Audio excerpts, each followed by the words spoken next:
Kathy Vick, Deeply Awake, and I've already talked a little bit about this essay. It is an amplification of an essay that I wrote, notes that I wrote during an event that occurred early in my awakening, my full-on awakening, May 25, 2012. This was actually written on October 23rd of that year, and explains what I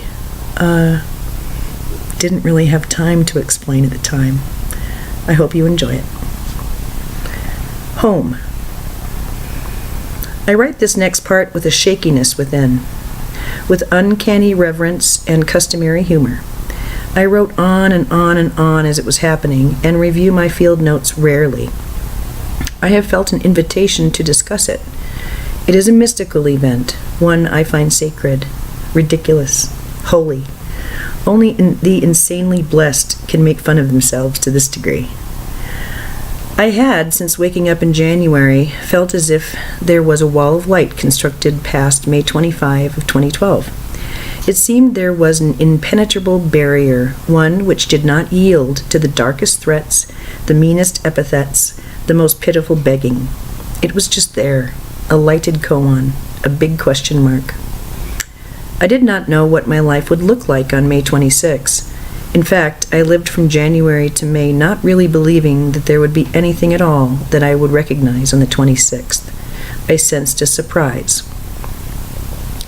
By the 23rd of May, I was in a panic. It was one thing to consider that it might all be over on a certain date in the future. We all live with our expiration date stamped on everything we produce, while living in the world of days and nights, good and bad, up and down. It is quite another to be 2 days away from some made-up deadline, unconvinced I will be, once the calendar page flips and the day arrives. I went to a friend who works as a guide and psychic. I go to her when my mechanical life is so intensely messed up that I come to a standstill of paralysis. She lifted me out of my fear. She told me I was perhaps pushing myself too hard. She gave me solace, encouragement, and the fear found surcease. I woke up on the 25th unafraid and expectant. I had made a date, my first in well over a dozen years. I knew it was a bad idea, that I would be entangling myself with someone who was not my equal. That sounds very judgmental. It's not, just a statement of energetic fact. Sorry it sounds so uppity. But having been so lonely, and having found some willingness to break my fast from company, I decided to just go along with the idea that I would just meet a new friend, have some wine and herb, have a mellow night, and vanish back into the ethers. I knew, having talked with him a bit, that it would be the vanishing part that would lead to disturbances and difficulties. It was very exhausting watching the relationship play out, noticing I was without willingness to prevent it. I had money in my pocket and hope in my heart that day, so I decided I would waste the day up at Blackhawk gambling. It would be a day of celebration and lightheartedness. It would be a good day. I went to my first casino, the Riviera. The last 2 times I've been there, I had had extremely wonderfully weird and powerful soulic things happen. I cannot go into detail, but suffice it to say, I consider it one of my temples. Happily, I walked to one of the first banks of slot machines we eager gamblers encounter. I was doing pretty well, keeping alive, my mom and sister and I call it. The machine giving back just enough to encourage you to play more, never enough to solve your problems. I looked over at a woman who was doing very well, as Collective Soul's first album rang in my headphones. It was a song which clearly was written about a human relationship. Most of their songs are written for the ascending, about and for and to source. At least that's what I think. That's how I've always taken them. I can spend an hour with Collective Soul, imagining my guides are singing the songs to me, and I sing my responses to my guides or to my son. Oh, such love, such hope, so many revelations I have had at their hands, Collective Soul. This song was about a failed relationship. As I watched that lady hit on her machine, I thought about how she is probably married, busily and happily involved in a human relationship which allows her a greater joy and freedom of movement than I know. She has comfort. She has someone from whom she can draw strength and support and, mostly, identity. She's someone's wife. She matters to someone else. I wonder about this date. I don't want to like this guy. He's not cut out for me. He will need more than anything. He is a big ball of need. Why am I doing this? Collective soul rang out, engulfing these obsessive, fevered thoughts. I belong to no one. I am all alone. No one even knows I'm going on this date. No one will know of my great joy or great disappointment later on tonight. Jesus, I don't want to do this. But I need to belong to someone. Maybe I could find harbor with this guy. It would be an uneven match, but I could use it to both our advantages, I suppose. Okay, just how lonely are you? How much happiness are you willing to give up to be in company again, to be kissed and hugged and maybe even loved again, even if the love is ungainly and sad and small? I wish I could just have a relationship with God, I thought. I wish God could just come down here and I could have a good relationship with someone who is trustworthy, who would never lie, and would never hit or hate or trick me. And then it came to me, as crystal clear and true as ever a thought about God has ever been. I love God. I never have sung love songs to people, and I never think about my specific past when I sing. I think about how much I love God. Then I realized I've always been this way. I've always loved God most and best and truest. And so the thinking went into places I have never gone this lifetime. In a moment so blessed, so singular, so passionate, I have not been able to revisit it. I realized, I heard, I knew. I am God's, and God is mine. That we are lovers and friends, and I am filled with such gratitude, such awe for having been loved so well. Oh, the bliss to know that something that is better than, purer than, more innocent and knowing than anything I have ever known on earth is what has kept me alive this whole time. In a moment I knew that I was in absolute and utter and complete love with God. I realized that I could have a relationship with others, but that this was the song in my heart, my home, my deepest, most adoring love. That I could roam far and wide, but there, that is where I rest, what I eat. It is my sustenance. It is my love. Love, such love. It is indescribable, the ecstasy I felt, knowing I am God's and God is mine, and that after all these years and disappointments and mistakes, I am in love with God, always have been. And then I understood. Of course, the only really significant lovers in my life have come into our relationship loving someone else. Of course they did. So had I. I was absolutely unattainable, but boy, I was game. I did it all. I did it all.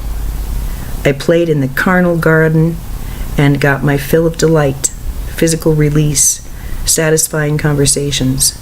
But I was taken, always. I was in love with someone else. Ha! And then I had my conversion. Leave it to me to have my conversion in a casino, playing penny slots. Perfect. Gladly, I sensed a blinding white light above and to the left of me. I was already in a swirl of recognition, of deeply resonant knowing, a core truth of my being. And then this light. I cannot language a lot about the event, but I did see and feel and hear and know such an amazing light. My eyes were closed. It engulfed me. I sat on that casino stool and wept with joy. For how long, I don't know. Doesn't matter. At one point, I sensed someone on my right approach, inquiring about my health. I remember putting up my right hand, gesturing all was well, and to leave me alone. I know there was rapture on my face. They left me alone. I was left alone after that. I understood, experienced a beautiful rapture that would just not let up. It kept going, kept going, kept going. Love upon love, mercy upon mercy, joy upon joy, telescoping into and through each other, through me, through all, an ecstatic dance of creation and celebration. I knew this was home, and that this was the only way out and through the madness. I knew it was my way out. And then it asked me what I would like to do. You have never heard such authoritative begging. Just take me home. Just do it. I want to go home. Please take me home. Such desperation, such longing, indescribable. But there is not a reader of these words who doesn't know what I mean. Each of us is screaming, take me home in our own way. And then something happened. It's as if I stepped back from this little drama and I saw it for what it was. I have been given many, many opportunities to go home, I saw. There have been many wormholes I have been offered. I have declined each one. Immediately, I saw that I am actually in charge of this thing. I have wanted to stay here. I have been actively choosing it. Each time my way out was offered, I had declined. I'm not a victim to this need for union anymore. I stood in all authority and humility. And in that casino, amid bells and whoops and anticipation, I said the unexpected. Not my will, but thine be done. I am sorry that I have petitioned you so pitifully, but it hurts to be here. It hurts, and it's sad, and it's been scary.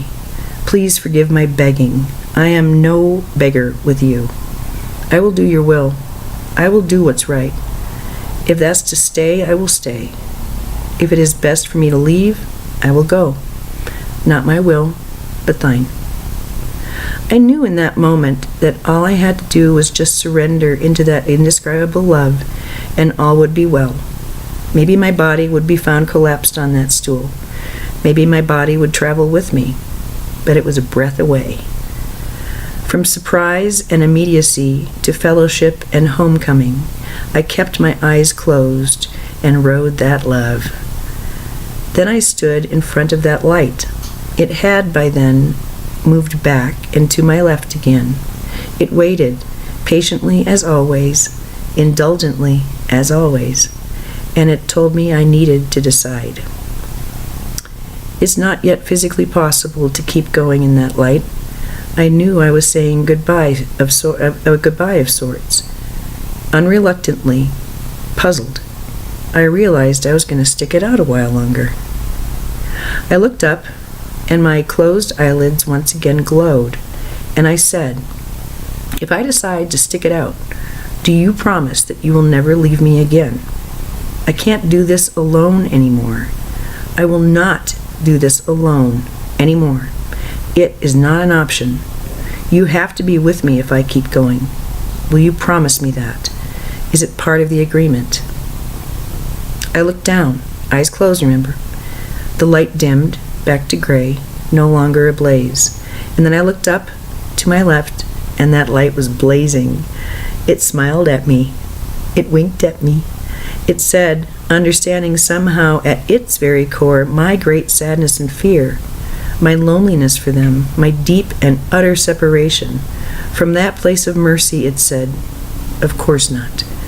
We do this together now. I told them that I needed to test them some more. I did. The light was there, always. And I felt it sort of come alongside me, maybe even inside me, I don't know. But I knew, then and there, that the road home would be just as long as it had to be. As complete as I am in this light, whole and pure and strong, there is work at hand. There are completions to create. Given no specifics, just the knowledge that I was not alone, the energy crested, my eyes opened, and there I sat, in front of a slot machine, date wine in my car, a schedule to maintain. I played on. I was down to maybe $4 when all the power went out in the casino. Laughter and shocked surprise from my fellow gamblers, and in my right ear, loud as my neighbors, I heard a laugh and someone say, "Whoops." I laughed out loud then. They explained that with this type of energy work, there has to be a hard reset, a physical reset. They told me to expect more of this sort of thing, but only once per mechanism. In parentheses. One night at work, my car, phone, and electronic organizing thing all lost juice within an hour of each other. Each were revived. My old laptop didn't make it through its reset. End parentheses. Then they told me to take a look at the screen in a minute. It was a long time before the generators kicked in. I got a little bored and started to play some solitaire on my phone. I felt neither expectancy nor dread. Then the screens crackled on, and each of the monitors in my bank of machines, the machines printed out this message, letter by letter. Check all, manifest. Check all, manifest. Check all, manifest. On and on. They told me to just check off what I want. It's a multiple choice thing. Everything is available, any good thing. They whispered this over and over and over. Check all, manifest.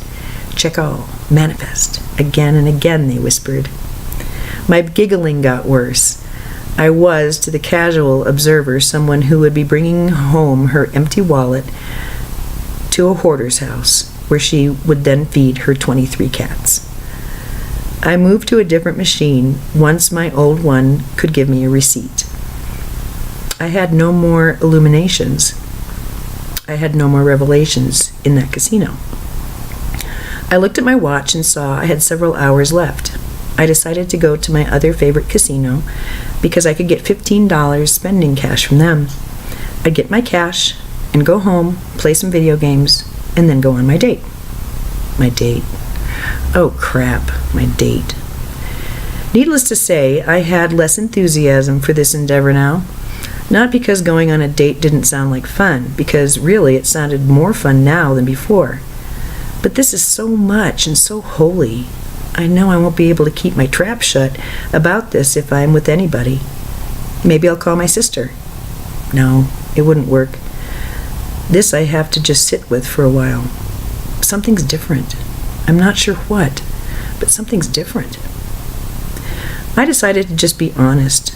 I withheld the meat and gave him potatoes. Told him something big had come up and I was sorry. If it made sense, I'd get back in touch, but tonight was out. That completed, I moved on to the other casino and decided before I went in that I should write down what had happened. Like many things that happen in the ethers, although you are forever changed by them, unless you stitch it into the earth, it stays light and becomes some sort of cell memory. I didn't want this love to ever fade, or the event to lose its structure. So I sat in my car, with all the parking lot lights flickering and going off and then on, and then off again, and I wrote 6 pages. Then, because I'm horribly indulgent with my writing, I reread it. Halfway through reading it, my chest got very tight, and my back started to hurt. I got a flop sweat, and I couldn't breathe. I got lightheaded. I got weak, and all my muscles relaxed. Fluid ran down the back of my throat, dizzy, and then I began to fade. I didn't finish reading it. After reading Not My Will But Thine, I passed out, stating with a smile, "This is death. I am dying.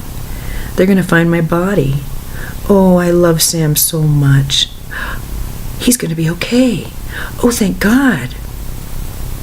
When I came to, I was drenched, unnaturally so, and I was shivering and as weak as a kitten. It took a great act of will to pick up my pen and paper, but that's eventually what I did. But first, I was overcome with a mad thirst. I remembered I had a water bottle. I remember doing some weird blessing in a language I did not recognize, and then I drank the whole liter. And then I barfed. I was so sick. Oh my God. I had 3 rounds of puking my guts out. Everything came up.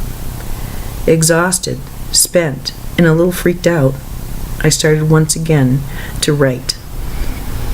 And then a great spin overtook me. I could feel it so strongly. I said in the spin that I was ready. I was happy to go now.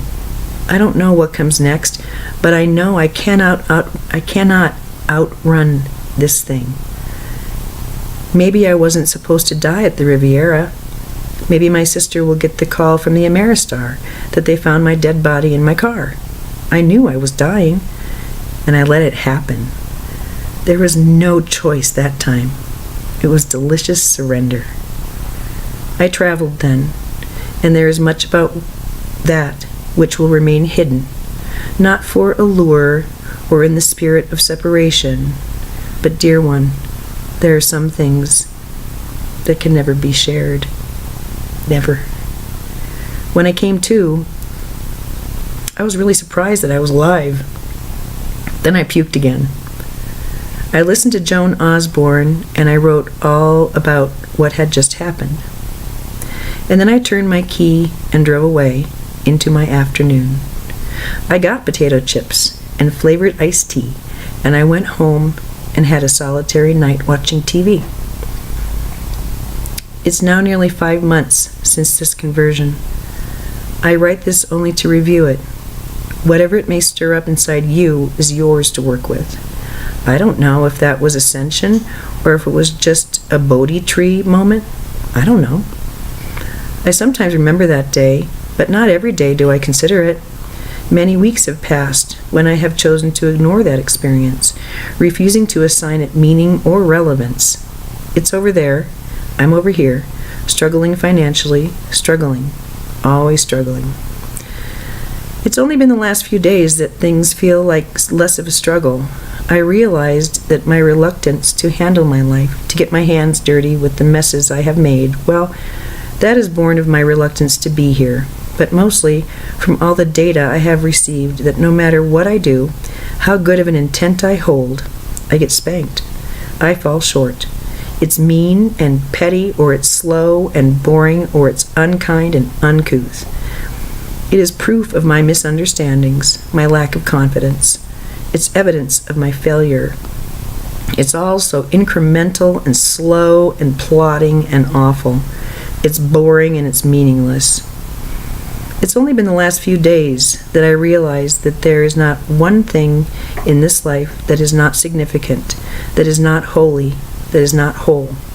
My impatience and my reluctance were devices I found helpful to walk to a far end of the road labeled, "You can't make me."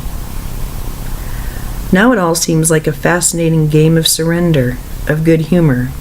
Nothing can really hurt me. Since the full moon, it is no coincidence that I have been canceled, and that would not be catastrophic for someone who believed in saving money for a rainy day. I can tell you, it's monsoon season here for me. It's bad. It's actually quite impossible. That is the perfect word for my income outflow situation. Impossible. And I love it. It is fine. It is fine. All is well. It is fixable. And it will take just the tiniest amount of real effort. Consider it a tithe, not much. Just show enough enthusiasm that we can crank this mother up, they tell me. Just be willing to do one new thing. One thing that you've been unwilling to do out of fear. Just do half of it, and we will carry it to fruition. It's about intent and willingness to suspend disbelief, the willingness to know, amid the madness, that everything makes perfect sense. The futility which bound me to the earth, pinned me down, made it impossible to react with flexibility and fluidity to problems. That futility is gone. I don't see any of this as futile, maddeningly slow, but not impossible to write. I want to give this experience to you, and I am reluctant to do so. I am as exposed as I ever have been, sitting here in my jammies, sending this particular love letter out. I want no one to think they are less than because they haven't seen a big light over their shoulder in a casino. Funny when I put it that way, but you know what I mean. I give this to you today because I feel I need to. I don't know why. I think it may help someone who knows the longing I have known, who has longed for release like I have, who has a crazy belief in this weird thing called ascension, or shift, or higher consciousness, or the unified field, or whatever you want to label it. It doesn't mind. Even today, I sit within a sea of conflict and limitation. Do not think that I am above the fray. It's just that I am less convinced it's necessary to feel all the angst and fear anymore. No Strummendrang. Is that how you say it? Strummendrang? That part is over. At least for now. You know as well as I that at that beautiful, sainted moment of pure symmetry, pure perfection, pure stillness, the next is inevitable.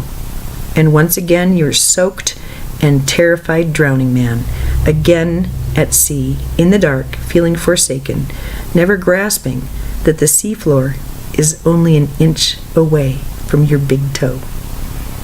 It's a grand dance, fit for we giants. Giants, each and every one of us, our core selves, having a good laugh over it all, just overhead and to the left. Blessings.